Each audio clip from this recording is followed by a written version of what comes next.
이 시간 오영 목사님 나오셔서 능력 있는 삶, 이런 제목의 하나님 말씀 선포하시겠습니다.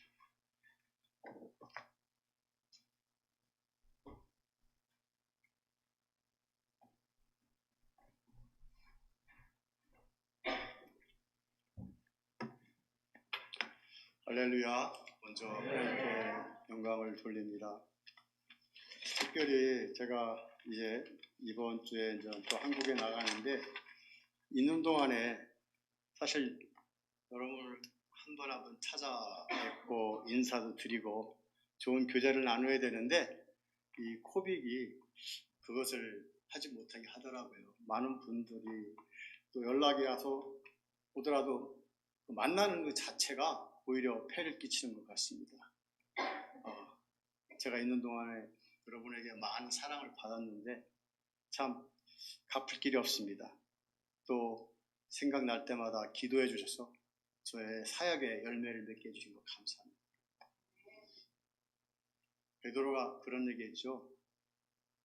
내게는 은과 금이 없더라도 예수 그리스도 말미암아 일어나라. 그래서 안전뱅이를 잃은 것처럼 여러분에게 오늘도 말씀을 통해서 여러분과 같이 우리가 주저앉은 곳에서 일어나는 그런 은혜의 시간이 되기를 간절히 축원합니다.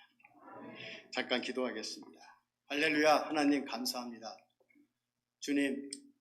주님께서 창세전부터 뜻이 있어서 약기마에 소망교회를 세우시고 이 소망교회를 통해서 정말 죽어가는 영혼들에게 소망을 주시고 생명을 불어주는 놀라운 사역을 감당할 수 있는 사명을 주심을 감사합니다. 오늘도 하나님께서 기 쓰시는 이 교회 위에 이 부족한 종이 섰습니다.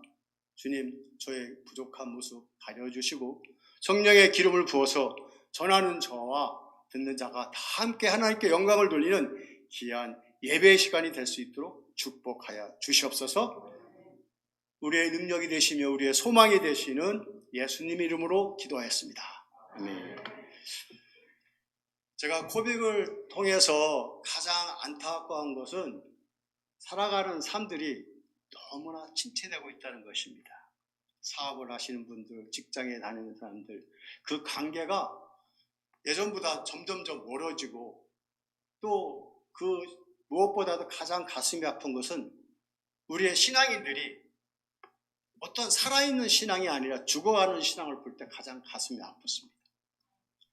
더구나 그리스도인으로서 어떠한 세상의 빛과 소금의 역할을 해야 되는데 이제는 그리스도인의 어떤 그런 아이덴티티를 남 앞에서 내는 것처럼 주저될 때가 있습니다. 한 번은 제가 저희 제자인 중국인 그 목사와 같이 치과를 방문한 적이 있었습니다. 기다리는 동안에 TV에서 또 코로나가 발생한 것을 보도하고 있었는데 거기에서 교회발 몇 명 그 방송이 나가고 있을 때 거기서 기다리는 환자가 탁 일어나더니 교회를 폭파시켜야 된다고 그런 얘기를 하는 걸 듣고 제가 깜짝 놀랐어요. 세상이 정말로 우리가 신앙생활하기에 참 어려운 시대로 바뀌고 있구나. 예수님께서 말씀하실 때 마지막 때에 누가 믿음을 볼 수 있겠느냐 하는 말씀이 더 가슴에 다가오는 그런 세상에 우리는 살고 있다고 생각합니다.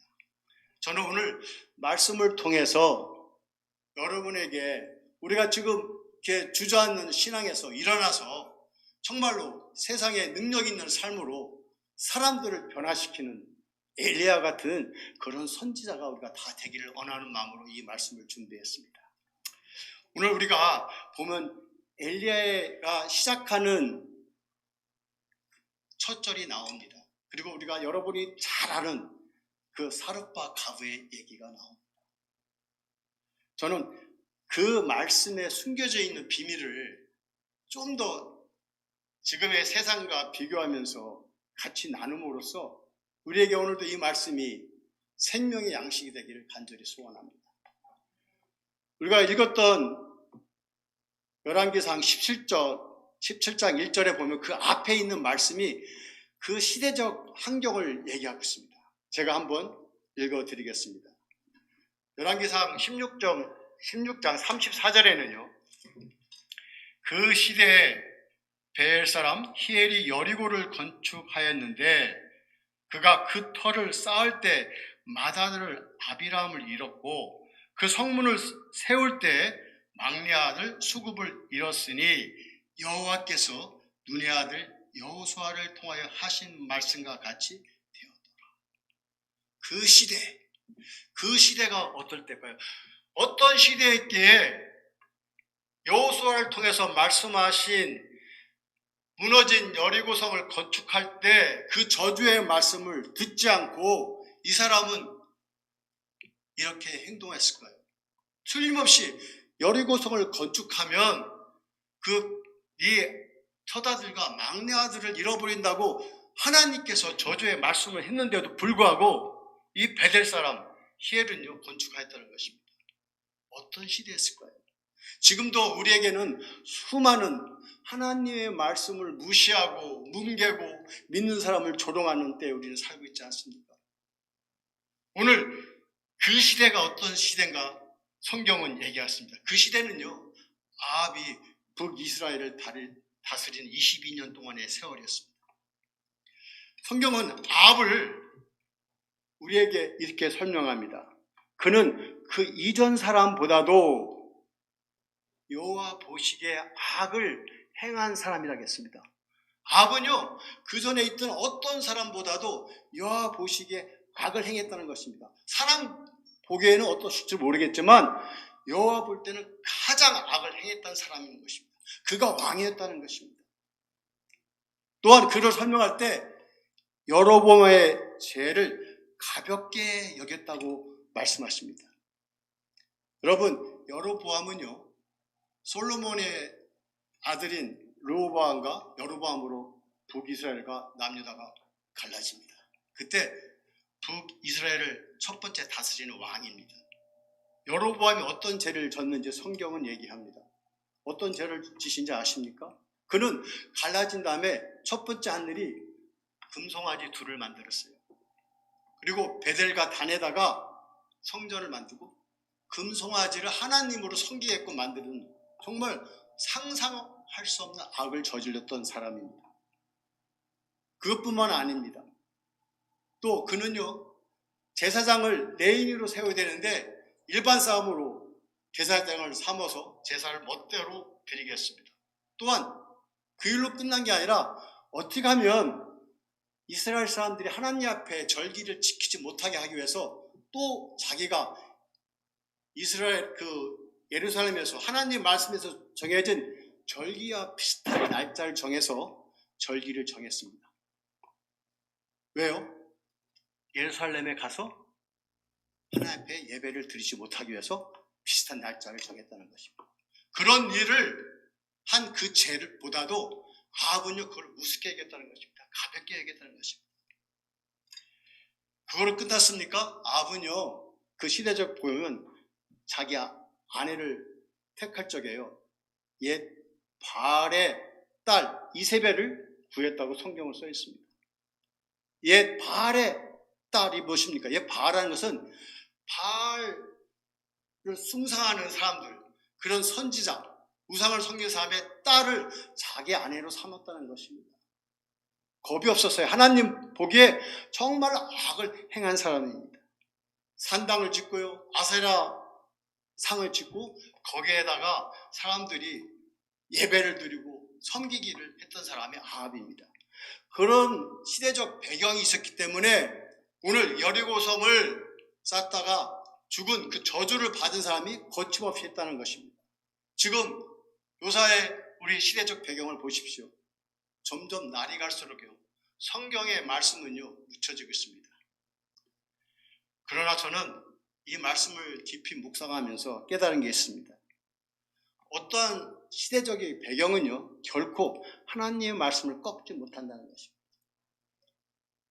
제가 금방 읽어드린 말씀 끝에는요 여호수아를 통하여 하신 말씀과 같이 되었더라 썼습니다.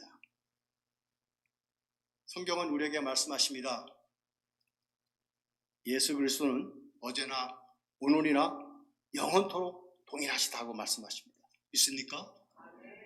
우리가 어떤 시대적 배경에 착각해서는 안 됩니다. 이 바로 착각한 사람이 누굽니까? 이 베델 사람 히에리였습니다. 세상에 지금 수많은 사람들이 하나님 말씀을 무시하고 짓밟고 하나님 코로나 하나님 앞에 기도하고 예배 드려도 아무 소용이 없어. 그런 식으로 정치 일을 하는 사람들이 쉽게 얘기를 합니다. 그걸 들을 때마다 저는요 정말 분해서 참을 수가 없어요. 그래서 저는 이 말씀을 들을 때 저는 바깥에 나가서 오히려 코로나 시대에 저는 선교를 했습니다. 전도를 했습니다. 마스크 쓰고요. 목에다가 코로나는 마스크가 필수, 행복은 예수님의 필수, 마스크 쓰고 돌아다니면서 했어요. 행정수도인 세종에 가서 그쪽에 있는 교회들을 훈련시켜서 나가서 말씀을 전하기 시작했습니다. 어떻게 보면요, 가장 우리가 어두울 때 빛을 발하실 때가 위기가 저는 기회라고 생각합니다. 여러분들 말씀은요 어제나 오늘이나 영원토록 동일하십니다. 아멘. 오늘 엘리야를 통해서 엘리야가 어떤 이런 능력을 발했나 성경은 우리에게 자세히 설명하고 있습니다. 엘리야는 어떤 사람이었습니까? 우리와 같은 성경을 가진 사람이라고 야고보서에서 나오고 있습니다. 그것이 17장 1절에 나오지 않습니까? 엘리야가 말합니다. 내 말이 없으면 수년 동안 비도 이슬도 있지 아니라. 엘리야가 기도할 때 3년 6개월 동안 비가 오지 않았다는 것입니다. 그 능력이 어디에서 왔을까요? 그는 특별한 사람이 아니었습니다. 오늘 성경은요 그 얘기를 자세히 얘기합니다. 2절에 보면요 여호와의 말씀이 엘리야에게 임하여 이르시되, 또 나옵니다. 5절에 보면요 그가 여호와의 말씀과 같이 하매, 그 말씀을 또 합니다. 8절에 우리가 읽었던 것처럼 여호와의 말씀이 엘리야에게 임하여 이르시되 그가 일어나 사르밧 가보에 갔다는 것입니다. 14절에도 나옵니다. 여호와의 말씀이 나 여호와가 비를 지면에 내리는까지 그 통에 가루가 떨어지지 아니하고 그 병의 기름이 없어지지 아니하리라. 여호와의 말씀이 나옵니다. 16절에도 봤습니다. 여호와께서 엘리야를 통하여 하신 말씀같이 통에 가루가 떨어지지 아니하고 병의 기름이 없어지지 아니하리라. 엘리야가 행한 모든 기적은요 그가 생각해서 시냇가에 가서 물을 마시고 그가 불러서 어떤 신비한 기술로서 까마귀 떼가 와서 떡과 고기를 준 게 아니라는 것입니다. 단순합니다. 여호와의 말씀이 임하실 때 결국 능력은요 하나님의 말씀으로 온다는 것입니다. 아멘. 어떻게 능력이 하나님의 말씀으로 올까요? 요한복음 1장은 이렇게 말씀하십니다. 태초에 말씀이 계시라. 시작의 말씀으로 시작됐다는 것입니다. 이 말씀이 하나님과 함께 계셨으니 이 말씀은 하나님이시라. 이 말씀이 하나님이라는 것입니다. 놀라운 것은 만물이 그로 말미암아 지은 바가 되었으니 지은 것이 하나도 그가 없이는 된 것이 없느니라. 아멘. 그렇습니다. 엘리야의 시작은요 말씀으로 시작하고 말씀으로 끝났다는 것입니다. 우리가 생각할 때 엘리야의 사르밧 여인의 그 기적, 또한 갈멜산에서의 그 바알 선지자와 아세라 선지자의 전투, 엘리야가 처음부터 용감한 사람이 아니었다는 것입니다. 오늘 성경은 우리에게 말씀하십니다. 말씀이 우리와 함께 하실 때 놀라운 능력이 있다는 것입니다. 우리는 능력 있는 삶을 살기 위해서는요 말씀으로 훈련을 받아야 합니다. 말씀을 믿고 순종하고 따라갈 때 우리의 삶 가운데서 놀라운 능력이 나타납니다. 떡과 고기는요 여기서 하나의 부수적인 따라오는 우리에게 주시는 하나님의 공급입니다. 하나님의 온 음식은요 생명의 떡이십니다. 그걸 먹은 사람은요 그거를 줄 수가 있어요. 엘리야는 그거를 먹었기 때문에 하나님께서 엘리야를 통해서 사르밧 가부한테 전할 때 그것이 그가 죽기 위해서 먹는 떡이 생명의 떡으로 바뀐 것을 우리가 알아야 됩니다. 저는 항상 기도할 때, 유사히 기도할 때, 특별히 식사 기도할 때 하는 기도가 있습니다. 저는 식사 기도를 참 하지 못해요. 왜냐하면 먹을 거 보면 침이 막 나와갖고서 기도가 잘 안 됩니다. 그래서 어떤 분들이 식사 기도를 시킬 적에 항상 떨려요. 제가 그만큼 욕심이 많은 것 같습니다. 그런데 요새는 기도를 바꿨어요. 시편 23편을 저는 항상 시편 식사 기도를 합니다. 여호와는 나의 목자시니 내게 부족함이 없으리로다. 나를 푸른 초장에 누이시고 실 많은 물가로 인도하시는도다.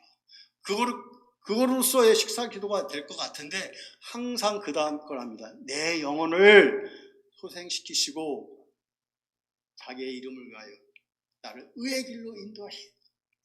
우리가 먹을 거를 보면서 푸른 초장과 실만한 물가로 끝나는 게 아니라 다윗의 놀라운 고백은요, 그 다음에 나옵니다. 내 영혼을 소생시켜주고, 우리가 먹는 음식으로 끝나는 사망의 떡이 아니라 생명으로 떡으로 바뀌는 식사 기도가 저를 힘을 내게 한다는 것입니다. 할렐루야. 오늘 사룻바 가부에게 일어난 그 사건을 너무나 길기 때문에 제가 1절서부터 9절까지 읽었지만 제가 그 놀라운 구절을 읽어드리겠습니다. 거기에 보면요, 그 엘리야가 얘기를 합니다. 그가 이르시되 당신의 하나님 여호와께서 살아계심을 두고 맹세하노니 나는 떡이 없고 다만 통에 가루 한 움큼과 병에 기름 조금뿐이라. 내가 나무가지들을 주워다가 나와 내 아들을 위하여 음식을 만들어 먹고 그 후에는 죽으리라. 그 후에는 죽으리라. 뭐예요? 먹고 죽겠다는 것입니다. 우리는 왜 먹습니까? 많은 사람들이 죽기 위해서, 살기 위해서 먹는다고 합니다. 근데 다시 말을 바꿔보면 살기 위해서 먹는다는 것은요, 죽기 위해서 먹는 거랑 똑같은 그 뜻을 갖고 있다고 저는 생각합니다. 그때 엘리야가 말합니다. 그에게 이르되 두려워하지 말고 가서 네 말대로 하려니와 먼저 그것으로 나를 위하여 작은 떡 한 개를 만들어 내게로 가져오고 그 후에 너와 내 아들을 위하여 만들라. 여기에 비밀이 있습니다.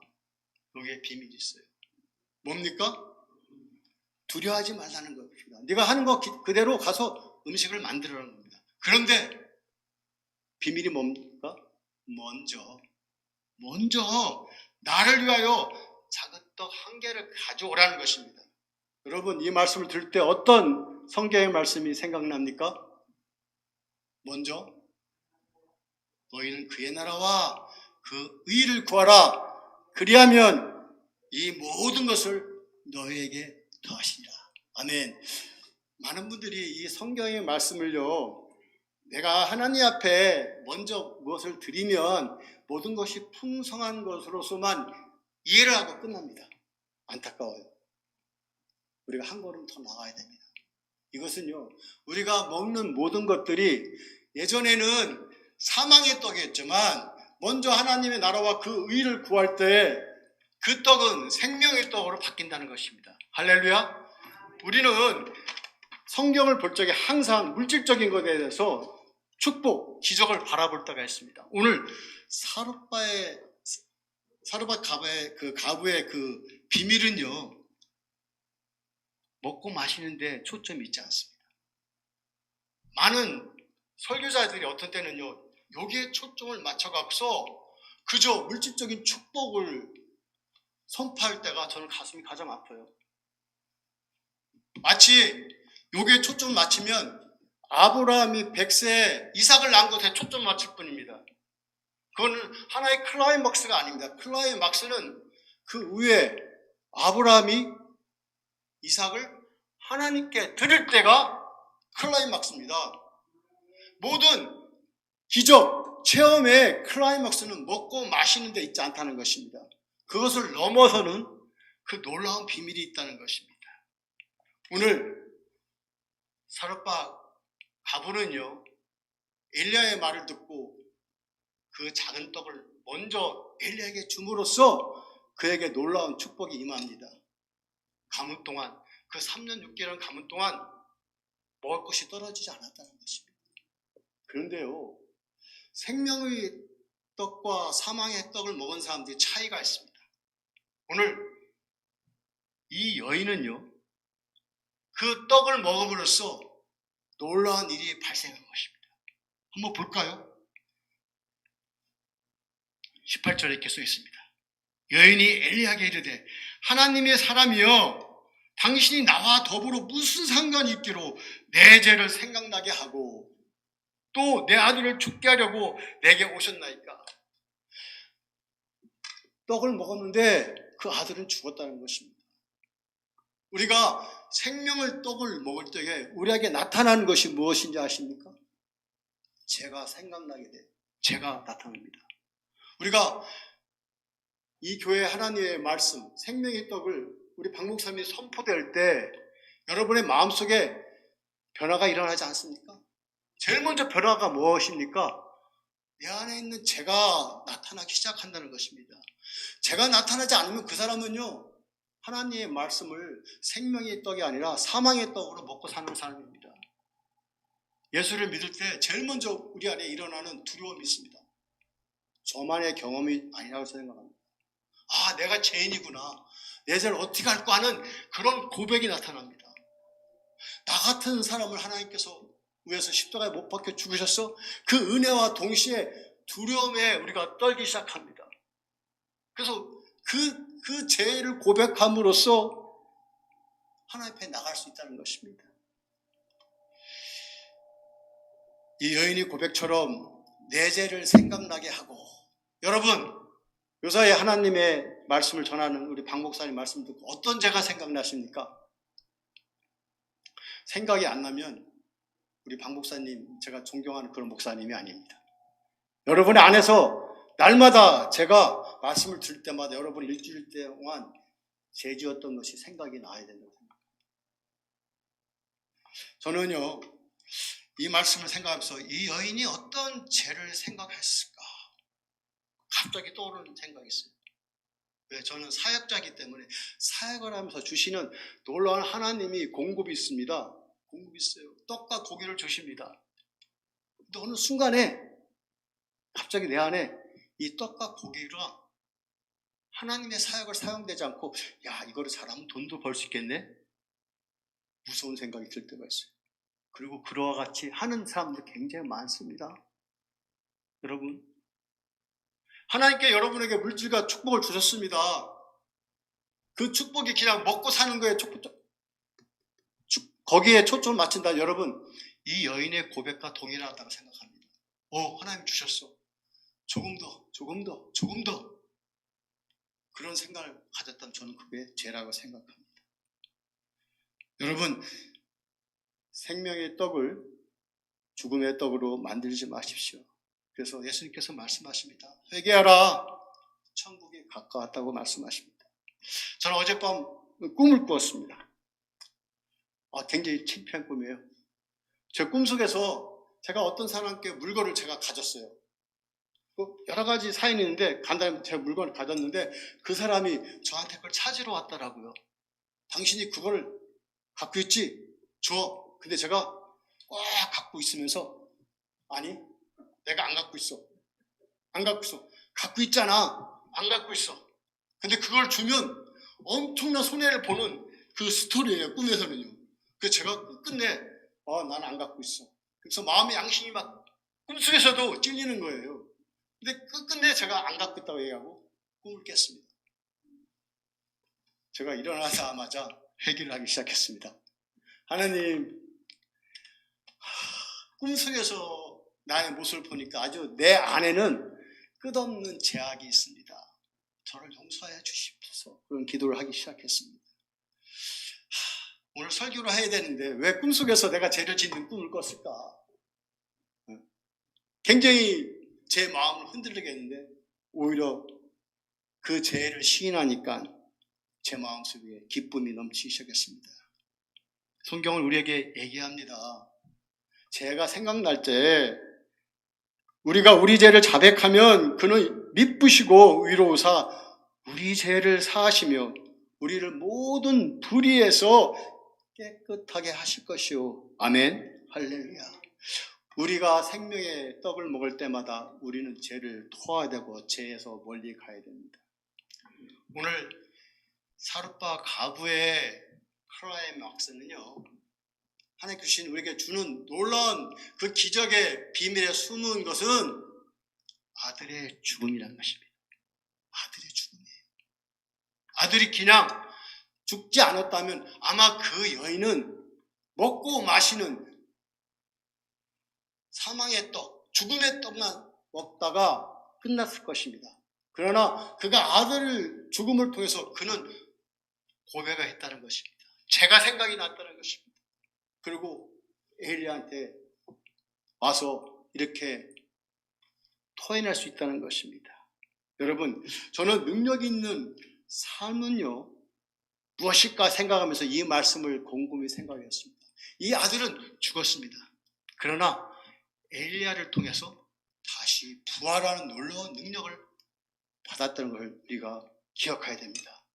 오늘 사룻바 가부의 놀라운 메시지는요, 부활의 신앙에 있다는 것입니다. 아멘. 여러분이 우리가 능력 있는 삶은요, 말씀을 의지하고 순종하고 따라가면서 그 말씀이 어떤 열매만 따먹는 게 아니라 그 뒤에 숨어있는 부활의 신앙을 가질 때 우리의 삶 가운데서 놀라운 에너지가 핵폭발처럼 일어난다는 것입니다. 떡과 고기 먹고 마시고 그런 것들이 소유가 풍성할수록 우리가 능력을 발휘하는 것이 아닙니다. 우리가 부활이 증인이 될 때 세상은 사룻바 여인이 엘리야에게 고백한 것처럼 세상은 우리에게 이렇게 증거할 것입니다. 오늘 말씀의 뒤에 보면요, 17장 마지막 끝절은 이렇게 말씀하십니다. 여인이 엘리야에게 이르시되 내가 이제야 당신은 하나님의 사람이시요 당신의 입에 있는 여호와의 말씀이 진실한 줄 아노라 하니라. 저는 그 사룻바 가부의 고백이 여러분, 엘리야 말고 7,000명을 숨겨놨던 그 여러분이 되기를 소원합니다. 그래서 세상 사람들이 우리를 통해서 이 말씀을 이렇게 고백하기를 원합니다. 이제야 당신은 하나님의 사람이시오 당신의 입에 있는 여호와의 말씀이 진실한지 아노라. 여러분의 한 사람 한 사람에게 세상 사람들은 이렇게 고백되기를 원합니다. 당신은 정말 하나님의 사람이요, 당신의 입에서 나오는 그 말씀은 정말 여호와의 말씀같처럼 진실하다. 그래서 당신이 말씀할 때마다 놀라운 기적을 우리가 체험할 수 있다 하는 그런 고백이 일어나기 원합니다. 믿음의 장 11장에는 이런 사람을 두고 이렇게 얘기합니다. 이런 사람은 세상이 감당하지 못하리라고 말씀하십니다. 말씀을 맺겠습니다. 우리는 지금 참으로 어려운 시대에 살고 있습니다. 시대적 배경은 갈수록 우리가 모이게 힘쓰지 못하게 움직이고 있고요. 믿는 것을 부끄럽게 여길 정도로 우리를 공격하고 있습니다. 그러나 우리는 오늘 말씀을 통해서 어떤 시대적 배경은 배경일 뿐입니다. 거기에 주인공은 예수님이라는 것을 우리가 잊지 말아야 됩니다. 예수님은 어제나 오늘이나 영원토록 동일하신 하나님인 것을 우리가 믿고 말씀을 듣고 말씀을 통해서 능력을 바라고 그 말씀 가운데 가장 주된 부활의 증인이 될 때 세상은 우리를 어떻게 하지 못할 것입니다. 여러분 축복합니다. 오늘도 날마다 말씀인과 동행하는 그런 삶을 통해서 여러분의 삶이 바뀌기를 원합니다. 변화받기를 원합니다. 그래서 우리가 정말 하나님이 기뻐하시는 우리의 몸을 산 제물로 드려서 영적 예배가 우리들의 삶 가운데서 날마다 일어나는 그런 축복이 있기를 원합니다. 여러분 다시 한번 감사합니다. 그리고 제가 이제 그동안에 있었던 여러 가지 사역을 통해서 하나님이 저를 인도하심을 간증을 잠깐 드리고 싶습니다. 중국에 갔을 때도 제가 가고자 했던 것이 아니고 하나님의 말씀을 통해서 중국에 갔기 때문에 그 열매가 지금도 있는 것이고요. 또 말씀을 거어갔을 때 있었던 여러 가지 사건이 저는 야끼마에 있어서 그런 사건이 있었습니다. 제가 2년 6개월 전에 야끼마에 왔었는데 사실은 야끼마에 올 때 저는 사역을 이제는 그만하고 제 아내와 그냥 단둘이 평안하게 살기 위해서 야끼마에 왔습니다. 어떤 목사라는 타이틀도 좀 감추고 싶고, 왜냐면 중국에서 와서 한 2년 동안 그 교회에서 이렇게 나가자는 사람 모아서 사역할 때 너무 힘들었습니다. 상처받은 사람들을 치유하는 사역은요, 저로 하여금 탈진이 일어나게 했어요. 물론 어떤 기쁨도 있었지만 한 자매가 자살도 하고 여러 가지를 보면서 저의 무기력을 느꼈습니다. 그래서 제가 이쪽으로 이사 왔을 때 이제는 하나님께서 나를 쉬게 하신 모양이라고 왔습니다. 그런데 그것은 제 생각이었어요. 여러분들 잘 알다시피 이곳에 와서 처음에는 굉장히 행복했습니다. 한 2달 동안은 참 편하더라고요. 편하게 쉬고 맛있는 것도 먹고 여러분과 교제하고. 근데 제 아내가 3번의 교통사고가 났어요. 그죠? 몸은 다치지 않는데 차가 와서 툭툭 받아서 교통사고를 냈습니다. 서로가 거기에 대해서 아무 말도 하지 않았어요. 우리 그때 그 얘기를 제가 박 목사한테 얘기할 때 박 목사님이 도대체 그게 무슨 뜻일까요? 저한테 그런 말씀을 하시더라고요. 저는 아직도 그 말씀을 기억합니다. 근데 그 사건을 통해서 저한테 끝없이 하나님의 다시 부름이 있었어요. 근데 저는 그걸 거부했어요. 뭐 제가 요나 같은 사람이 하는 게 아닙니다. 계속 거부를 했을 적에 오히려 제 마음속에 이 세상에는 낙이 없었어요. 말씀을 거부하고 혼자 사는데 평안이 없었어요. 그래서 저는 죽고 싶었습니다. 하나님 이제는 데려가 주세요. 저 다 했잖아요. 하나님 말씀대로. 이제는 죽어도 됩니다. 그때 저의 이런 모습을 보고서 그런 모습을 보고 제 아내가 걱정을 하더라고요. 여보, 당신이 한국에 나와서 기도를 하고 하나님 음성을 쫓아가라고. 너무 감사했어요. 그래서 제가 한국 가서 몇 달간 기도하는 가운데 하나님께서 다시 저한테 또 비전을 주시고 또 한국에 있는 그 유학생들을 위해서 중국 유학생을 위해서 섬기게 되었습니다. 어떤 사역에 왔을 때 저에게 두려움이 있습니다. 두려움이 있어요. 중국 사역할 때 가진 게 하나도 없어요. 교회도 없어요. 저는 믿음 생활을 한국에서 하지 않았기 때문에 많은 목회자들을 알지 못해요. 그런데 기도하는 가운데 하나님께서 저한테 하시겠냐고 물어보더라고요. 그 막상 하라고 할 적에 또 거부감이 오는 거예요. 하나님, 저는 가진 게 없습니다. 그랬더니 그것을 해줄 테니까 하겠느냐. 그래서 결국은 하나님께서 주신 교회와 집터와 모든 것을 하나님께서 주실 때 저는 그 일에 또 순종할 수밖에 없었습니다. 아까도 박 목사님 말씀하신 것처럼 그동안에 훈련시켰던 우리 중국인 제자가 목사 안수를 지난달에 받았습니다. 또 안주하고 싶었지만 또 하나님께서 저에게 떠남을 또 보여주시는 것 같았습니다. 기도하는 가운데 제가 아프리카 콩고에 있는 전쟁고아라든지 캄보디아에 있는 그걸 2개를 놓고 기도할 때 굉장히 마음이 엇갈렸어요. 제 마음은 아프리카로 가고 싶었는데 끝없이 한 교회에서 캄보디아 깜뽕 친항이라는 푸놈펜에서 한 3시간 떨어진 곳에 있는 그 선교지를 말씀하더라고요. 그것은 한 20년 동안 한 장로님께서 20년 동안 거기서 선교한 그 선교센터가 있습니다. 지금 75이라 이제 앞으로 은퇴를 앞두고 있어서 동역자가 필요한 가운데서 갖고 저를 추천을 하는 바람에 앞으로 그곳을 가려고 합니다. 요새는 날마다 유튜브를 보면서 캄보디아를 연구하고 있습니다. 요새는 너무나 발달돼 갖고서 제가 가고 싶은 데 치면 거기에 있는 모든 것이 나타나더라고요. 그래서 그걸 보고 기도하고 있습니다. 여러분, 저는 선교지를 갈 때 마음에 좀 익사이팅합니다. 왜냐면 사람 사는 곳은 다 똑같아요. 그런데 편안함보다도 선교사로서의 사명은요, 제가 조금 전에 말씀드렸죠. 생명의 떡을 나눠주고 가는 것입니다. 우리보다 못 사는 곳에 가서 그들은 먹고 마시는 것에 초점을 맞출 때, 물론 하나님 말씀을 전하면서 우리가 먹을 떡을 주지만 그보다도 생명을 떡을 전함으로써 그들에게 일어난 역사가 기대가 되고 있습니다. 중국에서도 그랬었고요. 한국에 나온 믿지 않는 중국 유학생을 볼 때도 처음에는 그들은 그냥 한국말을 배우러 옵니다. 그러나 그들에게 정말 생명의 떡을 먹으면서 놀라운 변화가 있는 걸 볼 적에 빨리 가고 싶어요.